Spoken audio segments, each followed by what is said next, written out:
जय माँ काली मित्रों, आपका मेरे चैनल माँ काली माँ दुर्गा शक्ति संवाद में स्वागत है। मित्रों, अगर आप मेरे चैनल पर नए हैं तो मेरे चैनल को सब्सक्राइब कीजिए, लाइक कीजिए, शेयर कीजिए। साथ ही नोटिफिकेशन बेल को भी प्रेस कीजिए जिससे मेरी आने वाली वीडियोस का नोटिफिकेशन आपको तुरंत मिल जाए। मित्रों, आज का जो विषय है वो विषय ये है कि माँ अगर आपको इन स्वरूपों में दर्शन देती है तो माँ काली आपसे क्रोधित हैं। कुछ ऐसे स्वरूप हैं जिनके माध्यम से वो आपको संकेत देती हैं, स्वप्न के माध्यम से आपको दर्शन देती हैं और संकेत देती हैं कि वो आपसे क्रोधित हैं। क्योंकि हमारे जीवन में बहुत सारी ऐसी चीज़ें होती हैं माँ काली की पूजा में जो गलतियाँ कहलाई जाती हैं और जिस कारण से माँ कहीं ना कहीं क्रोधित हो जाती हैं। वैसे तो माँ अपने बच्चों को क्षमा करती हैं, लेकिन फिर भी हमसे कुछ ना कुछ गलतियाँ हो जाती हैं तो माँ हमें संकेत देती है और संकेत के माध्यम से हमें सचेत करती है कि हमसे कोई ना कोई गलती हुई है, वो हमसे क्रोधित हुई है। तो ऐसे ही कुछ स्वरूप के दर्शन वो आपको देती हैं स्वप्न के माध्यम से, जिससे आपको पता लगता है कि माँ आपसे नाराज़ हैं। तो मित्रों, आप वीडियो को पूरा सुनिएगा। अगर माँ ने भी आपको इस तरह के दर्शन दिए हैं तो आपको अपनी गलतियों को सुधारना चाहिए, माँ के श्री चरणों में जा कर के क्षमा मांगनी चाहिए, क्योंकि माँ है तो माँ अपने बच्चों को बहुत जल्दी क्षमा भी कर देती हैं। तो मित्रों, पहला स्वरूप जो है, अगर माँ भगवती आपको 10 भुजाओं में दर्शन देती हैं। माँ का जो सौम्य स्वरूप है वो 4 भुजाओं वाला है, जिसमें एक वो अभय मुद्रा धारण करती हैं, एक में वो आशीर्वाद मुद्रा धारण करती हैं। लेकिन जब माँ भगवती 10 भुजा धारण करती हैं तो वो शत्रुओं के संहार के लिए करती हैं। जब वो शत्रुओं का संहार करना चाहती हैं तब वो 10 भुजी हो जाती हैं। तो उसी प्रकार से अगर माँ भगवती आपको 10 भुजाओं में दर्शन देती हैं और 10 भुजाओं में काले स्वरूप में दर्शन देती हैं तो इसका अर्थ है कि माँ भगवती कहीं ना कहीं आपसे नाराज़ हैं, क्योंकि अपना रौद्र स्वरूप वो आपको दर्शन में दिखाती हैं, स्वप्न के माध्यम से दिखाती हैं। तो आपको सचेत होना है कि माँ से आप माँ से कहीं ना कहीं से गलती हो चुकी है, माँ के द्वारा आपने कोई ना कोई ऐसा कार्य किया है जिससे माँ क्रोधित हुई है। और अगला स्वरूप है, अगर आप माँ को हंसते हुए देखते हैं, अगर आप स्वप्न में माँ काली को हंसते हुए देखते हैं, माँ ठाठा कर हंसती है, हा हा करके हंसती हैं, तो माँ कहीं ना कहीं आपसे क्रोधित हैं, क्योंकि माँ हंसते हुए तभी दर्शन देती हैं जब वो कहीं ना कहीं नाराज होती हैं। एक स्वरूप अगर ये है माँ का। तीसरा स्वरूप अगर माँ भगवती आपको दिखाती हैं, यानी आपको सपने में माँ जीभ लपलपाती हुई दिखाती हैं, जैसे कि उनकी जीभ लपलपा रही है और जीभ लपलपाते हुए आपको वो स्वप्न में दर्शन देती हैं, तो इसका अर्थ भी ये है कि माँ काली आपसे कहीं ना कहीं नाराज़ है, कोई ऐसी त्रुटि आपसे हुई है जिसका आपको ज्ञान नहीं है। तो इसी रूप के माध्यम से वो आपको संकेत देती हैं। अगर माँ आपको स्वयं की छाती पर पैर रखे दिखाई दे, जब आप सो रही हैं, सोते हुए अगर आप स्वप्न में देखते हैं कि आप नीचे लेटे हुए हैं और माँ भगवती ने, माँ काली ने आपके छाती पर पैर रख रखा है और पैर रख करके वो खड़ी हैं, अपने रौद्र स्वरूप में खड़ी हैं, तो आपको समझ जाना चाहिए कि आपसे कोई ना कोई त्रुटि हुई है।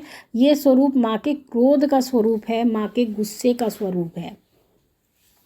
तो आपको सचेत हो जाना चाहिए कि आपसे कहीं ना कहीं कोई ना कोई गलती हुई है।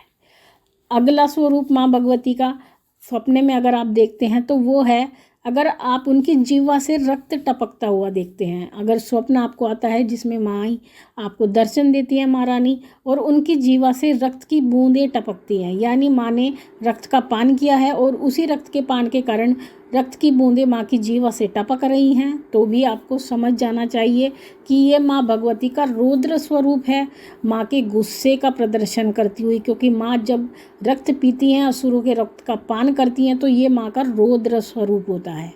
तो तब भी आपको सचेत हो जाना है।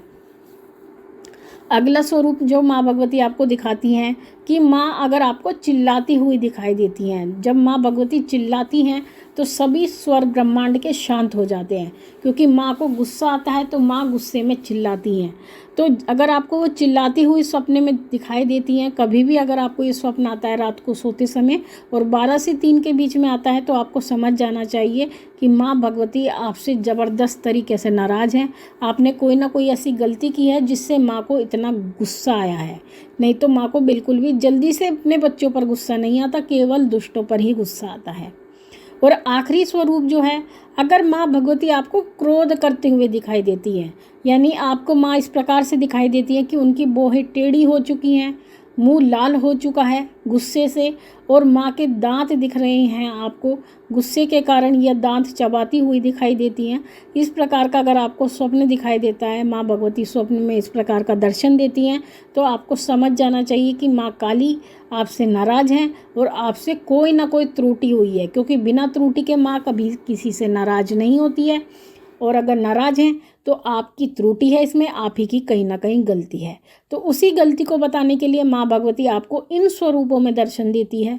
तो इसका सबसे अच्छा तरीका जो होता है वो ये होता है, जब भी आपको इस प्रकार का कभी भी स्वप्न आता है अपने जीवन में, तो आपको क्या करना है, आपको सुबह उठ करके कि आपको ये विचार नहीं करना है कि आज कौन सा दिन है, कि आज शनिवार नहीं है, आज मंगलवार नहीं है, नहीं, आपको कोई भी विचार नहीं करना है। आपको प्रातः उठ करके सबसे पहले स्नान आदि करके माँ भगवती, माँ काली के मंदिर जाना चाहिए और माँ के लिए कोई ना कोई भोग प्रसाद, जो भी आप उचित समझे, जो आपकी सामर्थ्य में हो, वो भोग प्रसाद लेकर के माँ के मंदिर में आपको पहुँचना चाहिए। और माँ के चरणों में हो सके तो आप एक पुष्प अर्पित करें, चाहे वो गुड़हल का हो, चाहे वो गुलाब का हो। तो वो पुष्प आप माँ भगवती के चरणों में अर्पित करें और वहाँ पर जो भोग प्रसाद आप लेकर गए हैं वो भोग प्रसाद माँ भगवती के चरणों में अर्पित करें और वहाँ पर दंडवत करें।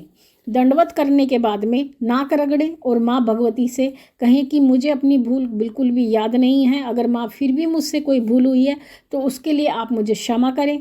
मैं आपका बालक हूँ और अपराध नहीं जानता अपना, तो उसके लिए आप मुझे क्षमा करें। तो जब आप इस प्रकार की प्रार्थना करती हैं तो माँ का क्रोध बहुत जल्दी शांत हो जाता है, क्योंकि माँ को जितना जल्दी क्रोध आता है उतनी जल्दी माँ का क्रोध चला भी जाता है। तो इस प्रकार से अगर आप ऐसा करते हैं तो माँ माई की कृपा आपके ऊपर होती है और माँ का जो क्रोध होता है वो शांत हो जाता है। तो मित्रों, ये थी जानकारी आप सभी के लिए। माँ भगवती से यही प्रार्थना करते हैं कि वो आपके भंडारे भरती रहे, आपकी सभी मनोकामनाओं को पूर्ण करती रहे। आपसे फिर मिलते हैं अपनी अगली वीडियो में, तब तक के लिए जय महाकाली, जय महाकाल।